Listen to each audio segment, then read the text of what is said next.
My name is Ava Langford, and I used to believe in fairy tales. Not the kind with castles or glass slippers. No, my fairy tale wore cufflinks, drove a black Aston Martin, and knew how to charm a boardroom full of men twice his age. My husband, Mason Langford, wasn't just a CEO, he was a brand, a symbol, a genius in tailored suits. And I was the CFO who stood beside him, both in the company and in our picture-perfect marriage. At least, that's what I believed. Until the morning the FBI came to destroy my life. It started with eggs. Isn't that ridiculous, scrambled eggs? A few slices of avocado toast, and a cup of Earl Grey. That's what I was making when the knock came. Not loud, not angry, just deliberate. A government knock, the kind that says, "We already know who you are." I opened the door and there they were, badges, suits, guns. Ava Langford, yes, you're under arrest for securities fraud, money laundering, and embezzlement of federal funds. I laughed. I actually laughed. I thought it was a joke, maybe a mistake, or some elaborate prank Mason had cooked up.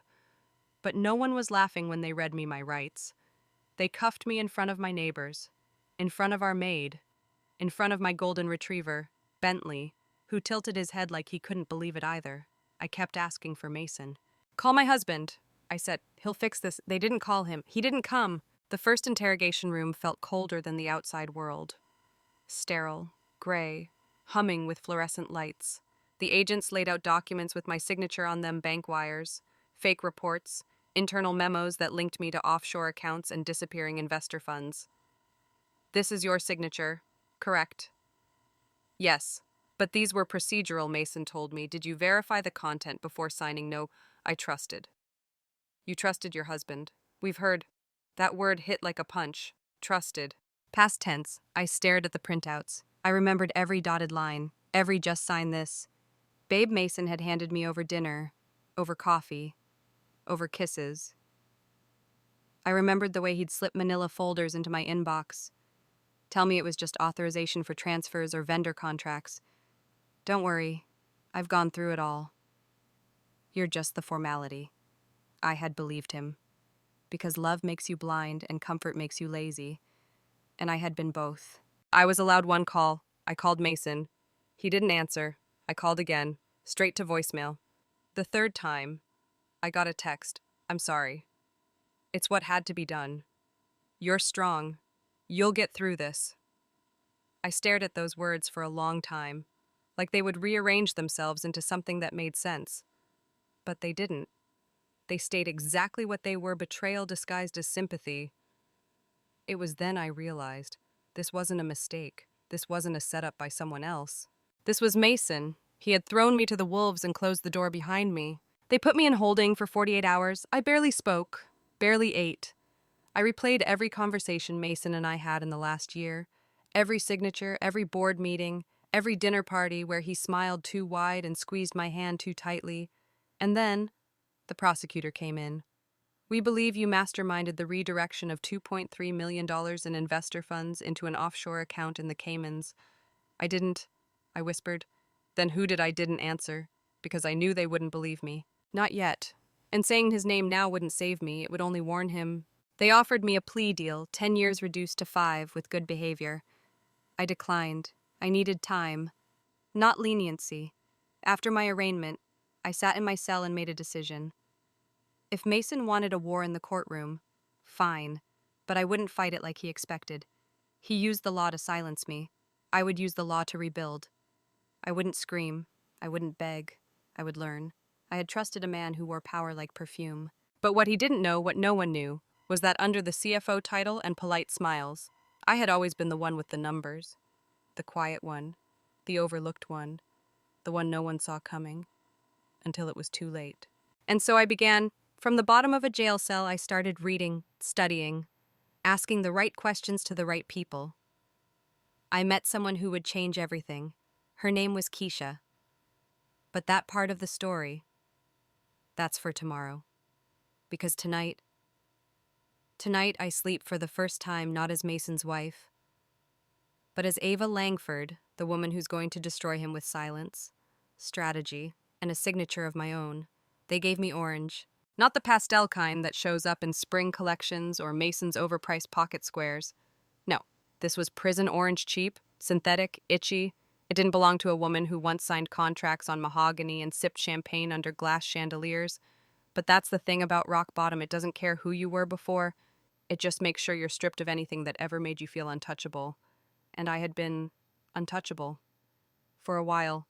Wife of Mason Langford, CFO of Langford Global, Forbes Women to Watch list. But now, I was inmate 31907 eating cold peas with a bent fork and listening to women scream at each other over instant ramen. I didn't belong here, but I was here. And there was only one rule in this place that mattered if the world thinks you're dead. Stay silent long enough to come back as a ghost. I met her in the laundry room, Keisha Clark. She was folding sheets like she owned the building. Tall, braids down her back, eyes that didn't blink unless she wanted them to. The kind of woman who spoke with her silence. I respected it immediately. You knew, she asked without looking at me. I nodded. What they get you for fraud, I said quietly. She snorted. That's cute. I didn't ask what she was in for. In prison. You don't unless you want a stare that could slice through steel. But she looked at me for a long second, then tilted her head. You ain't like them. You still smell like boardrooms and betrayal. I blinked. Excuse me. You got that look, she said, folding the last sheet, like someone handed you the knife and smiled while they twisted it. She was right. Over the next few weeks, I watched Keisha. She didn't talk much, but when she did, everyone listened. She'd been a corporate attorney once, top 10 firm. Brilliant. But one misstep. One forged email pinned on her by a jealous partner. And suddenly she was the liar who doctored evidence. Sound familiar? I told her my story one evening while folding uniforms. She didn't interrupt. She didn't flinch. She just nodded when I said the name Mason Langford. Then she said 5 words that changed everything. You want to get him back? I didn't answer at first. Because revenge was a child's game. What I wanted was more precise. I didn't want blood. I wanted the boardroom, the bank account, the silence that would follow when his empire fell, and mine rose from its ashes. I want to make him irrelevant. I finally said. Keisha smiled. It was sharp, calculated. Then you'll need to learn the law better than he ever did. She taught me everything, from how to file motions, to how to dissect a contract and find its lies. She brought me books from the prison library, contracts, litigation, financial crime precedents. She showed me how to read between the lines, how to spot a forged timestamp, how to understand the difference between negligence and deliberate deception. I took notes in the margins of legal briefs with a pencil stub and memorized case law at night like they were bedtime stories. While the other women slept, I worked. Mason thought he had buried me in noise indictments, shame, orange uniforms, but he had only handed me silence, and I was turning it into a weapon. 2 months into my sentence, I submitted a sealed request to revisit my financial access rights during the period in question. I claimed coercion and presented proof emails, timestamps, and discrepancies in metadata that only someone trained would catch. The court declined it, but it didn't matter, because I didn't file it to win. I filed it to make noise in the right places, and it worked. That night, I got a letter, slipped under my cell door, no stamp, no return address, just one name on the back, Elias Monroe. I hadn't heard that name in years. He was the former M&A lawyer who had gone up against Mason in a 2017 acquisition deal. Mason had crushed him. Publicly. Brutally. Elias vanished from the legal world after that. Rumors said he moved into private consulting after Mason blacklisted him in 3 states. I opened the envelope. Ava, if what you sent is real, I want in. Not for you, not for justice, for leverage. Let's talk. Elias. Keisha read it over my shoulder. Looks like you just got your first ally on the outside. With Elias's help, I started moving pieces from behind bars. He filed FOA requests on my behalf, accessed Langford Global's old filings, and sent me scanned documents I remembered seeing on Mason's desk but never reading fully. I recognized my own signature slapped onto statements showing fraudulent revenue projections. Most dated on days I was overseas. The paper trail was falling apart. And so was Mason's empire. Langford Global was losing investor confidence. A leak anonymous, of course, suggested financial instability and internal manipulation. Stock prices slipped, minor but noticeable. I knew what was coming, and so did Mason. 3 weeks before my release, I received a visit. Not from my lawyer, not from Elias, from Mason. He walked in wearing a navy trench coat and a tie I'd bought him for our 5th anniversary. His face was thinner, tighter, less smug, more calculating. He sat across from me and folded his hands like a priest preparing for confession. "I never wanted this to get this far," he said. "No," I replied, voice steady. "Did the fake accounts you opened in my name make that clear?" He smiled, but it didn't reach his eyes. "I did what I had to. You were dangerous. Too smart. Too close to everything. I needed distance. The board needed a fall person. And now I asked, now, I want to make things right." I leaned back. "Why?" "Because someone's leaking. And I have a feeling it's you." I said nothing. Silence, again, was my sharpest tool. He stared at me, as if trying to decode a language I no longer spoke. Then he leaned forward. "You still wear the ring," he said. I looked down. I did. The engagement ring platinum, square-cut sapphire, understated. A part of me had kept it out of habit. I pulled it off and placed it on the glass between us. "It's not yours anymore," I said, "just like the company won't be." He laughed. "You think you can take me down from in here?" I smiled, a slow, terrifying kind of smile. "I already have the blueprint. Mason, you just don't see the cracks yet." That night, I wrote Elias a message on toilet paper. "No stationery allowed. He's scared. That means we're close." Keisha smuggled it out with her laundry run. I sat back in my bunk, listening to the hum of broken dreams around me. They thought I'd break, but I was building. And when the day came, I wouldn't walk out of this place as a victim. I would walk out as a storm. I walked into court wearing a navy suit I'd borrowed from a shelter's donation rack. It didn't fit perfectly, but I made it mine. The sleeves were a little too short, the waist too boxy, but my posture was flawless. I held my head high, not because I believed I would win, but because Mason believed I couldn't fight. And that belief, that was the first brick in the empire I was about to bring down. The courtroom smelled like air conditioning and arrogance. My legal aid attorney looked nervous, outmatched. Mason sat on the opposite side, crisp in a 3-piece suit, with the best defense money could buy his firm, his lawyers, his narrative. The world was on his side. Or so it seemed. The prosecution painted me as a financial predator, a trusted executive who siphoned money through layered shell companies and falsified quarterly reports.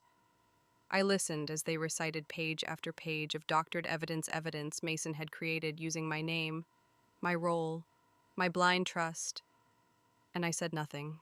That was the hardest part. Silence. Not fighting, not defending, not standing up and screaming that he had done this to me, but I stayed still. I stayed soft. Because in that moment, I wasn't fighting to win this trial. I was building something slower, something colder, something fatal. The judge asked me if I had anything to say. I stood, looked straight ahead. "No, Your Honor. I take full responsibility." I heard Mason's lawyers shift. They were surprised. Even Mason himself tilted his head, trying to understand if this was part of some plea tactic. It wasn't. It was strategy. Let the enemy think they've won. Let them relax. Let them gloat. And when their back is turned, strike. The judge nodded. "Then I hereby sentence Ava Langford to 5 years probation, 1 to 200 hours of financial restitution work, and a $2 million repayment to the victim, Mr. Mason Langford and Langford Global." I didn't flinch. I didn't blink. They thought that was my punishment, but it was my camouflage.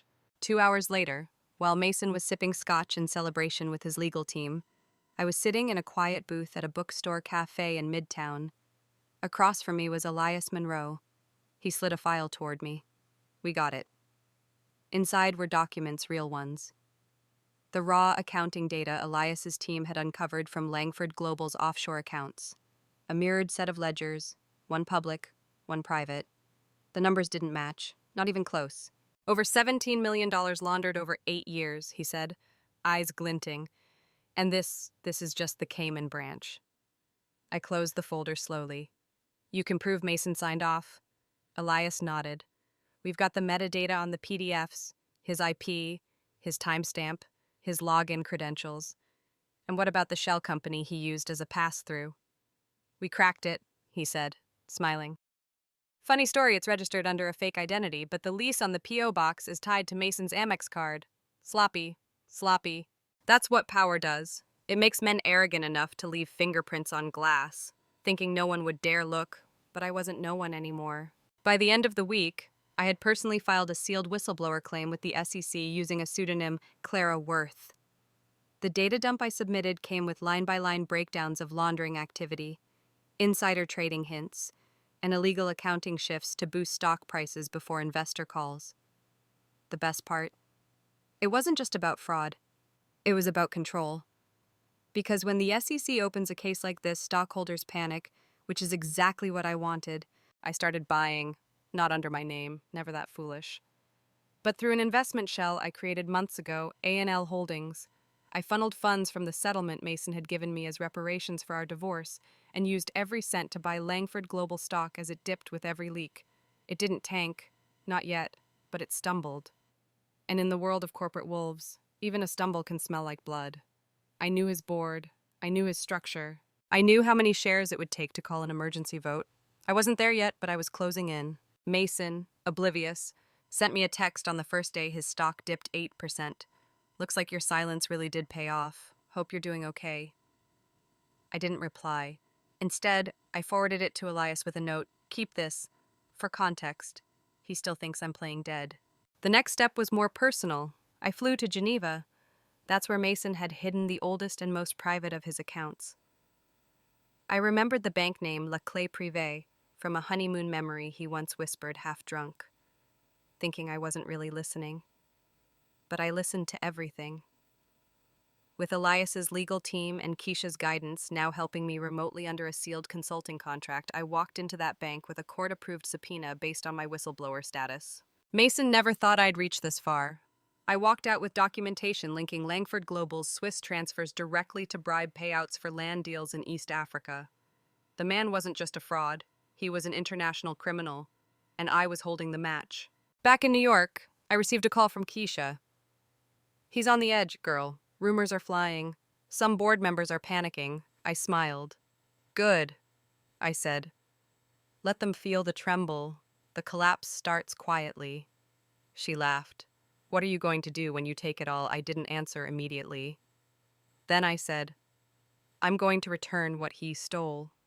Not just from me, but from everyone who was ever silenced the way I was. On the day the SEC officially announced its preliminary investigation, Mason issued a press statement.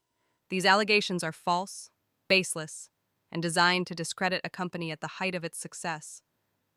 But I knew his eyes, and in the video clip that went viral, his left hand was shaking. The same hand that handed me lies to sign. The same hand that locked me in a cage of shame while he collected awards. And now that hand couldn't hold the mic steady. Later that night, I stood in front of the Langford Global building, tall, gleaming, cold. The company I had helped build with my insight, my spreadsheets, my all-nighters while Mason drank bourbon and accepted praise. I wasn't just coming for the building, I was coming for the boardroom, for the chair at the end of the table. And in just a few weeks, I would own it, not because I fought harder, but because I fought smarter, and I fought invisibly. Mason thought he won the courtroom, but the courtroom was just an illusion. The real battle was in the silence that followed, in the strategy that no one saw, in the patience I sharpened while everyone thought I was broken. He won the verdict, but I took the war, and he was about to find out. The woman he buried was the one holding the shovel. Power doesn't scream, it doesn't stomp through doors or throw champagne in faces. Real power is quiet. It walks through the front entrance of a skyscraper with nothing but a signed document and a locked gaze. It wears silence like perfume, and it never, ever explains itself.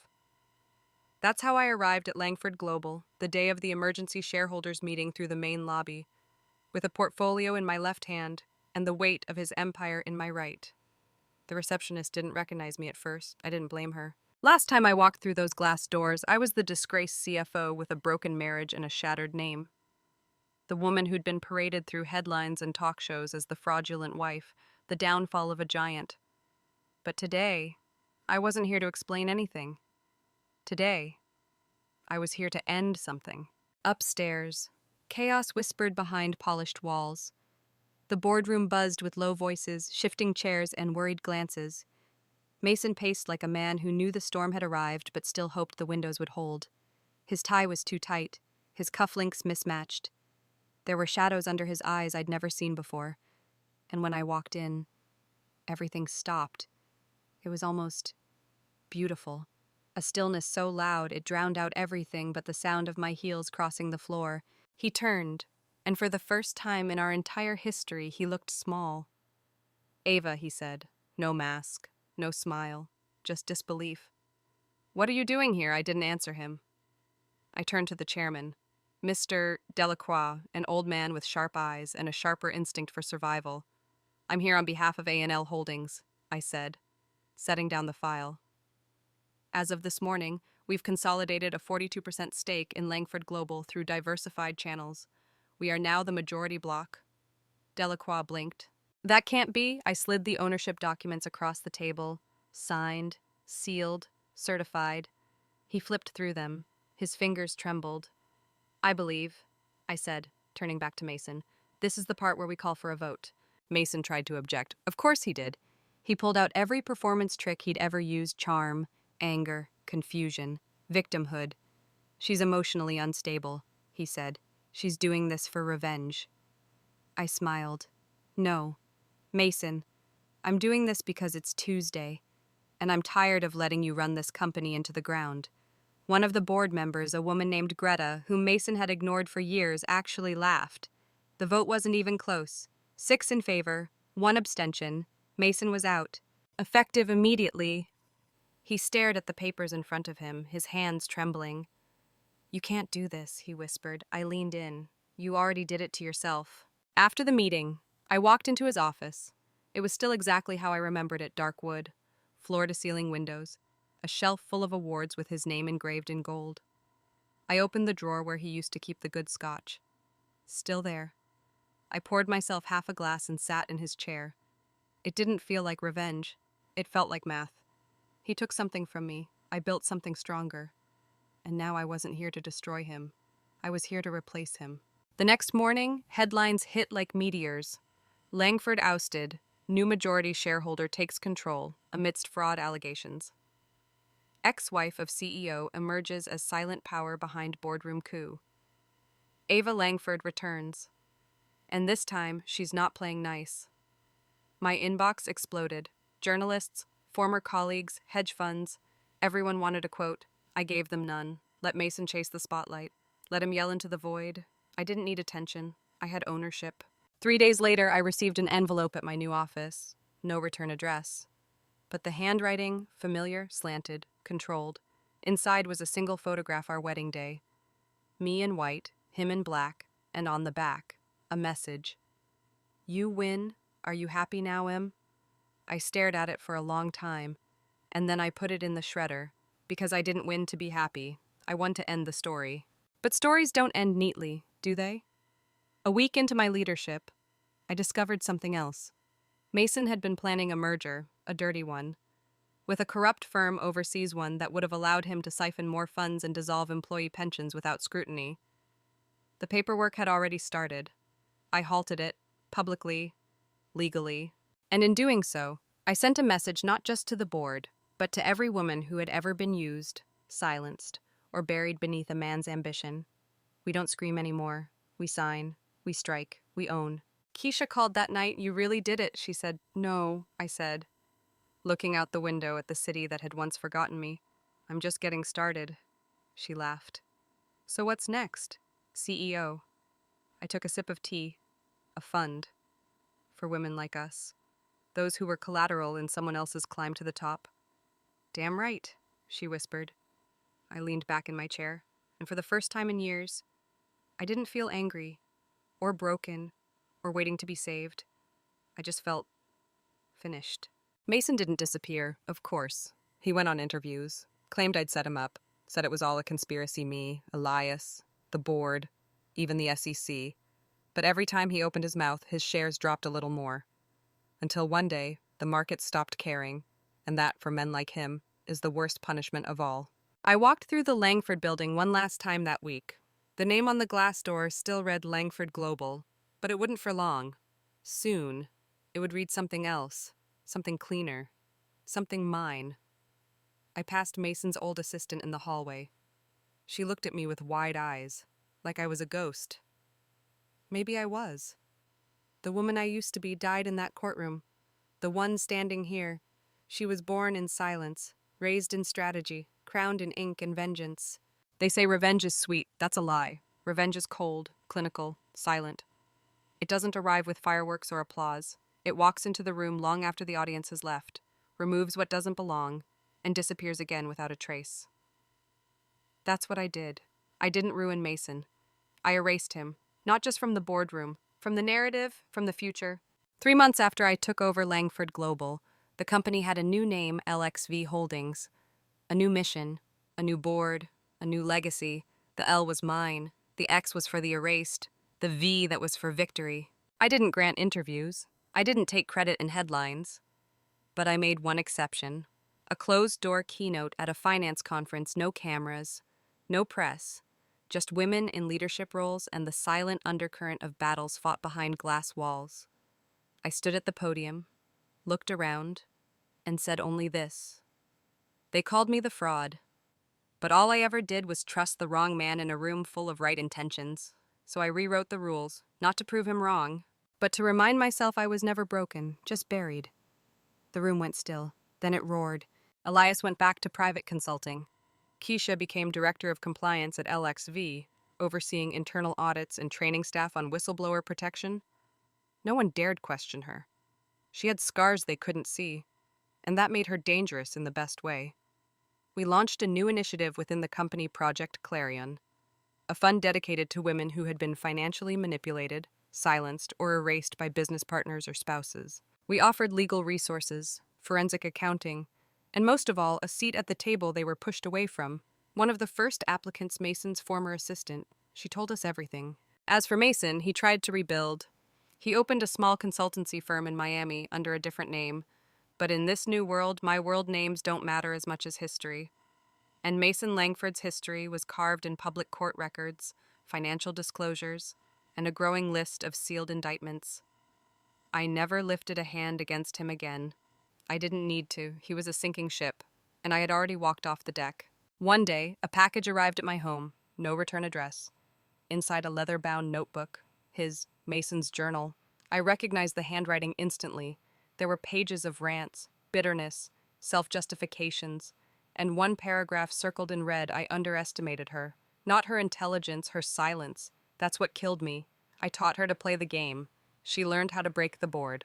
I closed it and placed it in my safe, not as a trophy, as a reminder. That even architects of your downfall can become proof of your rise. I was interviewed by a young woman once, a new hire at LXV. Bright eyes, fierce spirit. She asked me, quietly, during a walk through the trading floor, Miss Langford, do you ever regret loving him? I stopped, looked at her, and gave the most honest answer I've ever spoken. No, I regret letting him believe I'd never love myself more. Because in the end, this wasn't about Mason. It wasn't even about the courtroom. It was about memory. Mine, my name, my reputation, my truth. He tried to rewrite all of it, and I rewrote him instead. Sometimes I walk past the old Langford building downtown. It still stands tall, but something about it feels smaller now, diminished, like it knows who it belongs to. I never moved back into his penthouse. I bought a townhouse on the edge of the city, quiet and green, with a sunroom full of orchids and a library of case law. Peace. For me, wasn't champagne and headlines. It was no longer being afraid to sign my own name. Years later, I was invited to speak at a university law school. They wanted me to lecture on corporate resilience. Instead, I told them a story about a woman who trusted too quickly, fell too hard, and vanished into silence only to rise, not with vengeance, but with strategy. I didn't give them her name. But when I left, I saw a group of students whispering and Googling my face. Let them find the story. Let them learn from the silence. One last thing. There's a conference room on the 41st floor of LXV Holdings now. It's modern, minimalist, all glass walls. In the center of the table, engraved in silver, trust is not weakness, silence is not surrender, and survival is not enough. We build. I walk past that room every day, and I remember the woman I used to be, the one Mason tried to bury under shame, the one who sat in a cold jail cell and learned to turn betrayal into blueprint, the one who walked back into the fire and came out with the company. So no, I didn't want revenge by my, but I needed the truth, and now I carry it everywhere I go, not as a weapon, but as a crown.